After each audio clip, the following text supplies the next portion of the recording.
Living independently is important to Mary Powers and her husband of 63 years. We're still in our home, and we have a garden. We travel a little and enjoy life.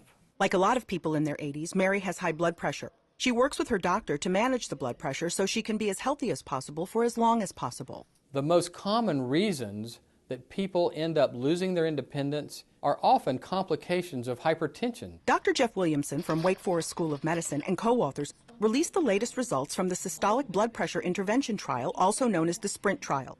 They enrolled more than 2,600 people 75 and older.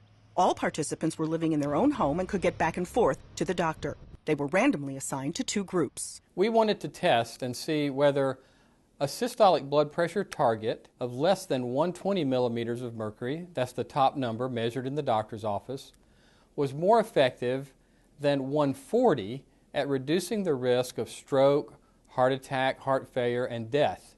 In addition to recording those outcomes, researchers monitored blood pressure along with memory skills and the ability to walk a little more than 13 feet every 3 to 4 months. The trial was scheduled to run 5 years. After just over 2 years, the study was stopped by the National Institutes of Health because we found a strongly favorable result in those individuals assigned to a blood pressure treatment target of less than 120. The study appears in JAMA, Journal of the American Medical Association. A blood pressure target of 120 systolic is much more effective than a target of 140 in reducing the complications of high blood pressure.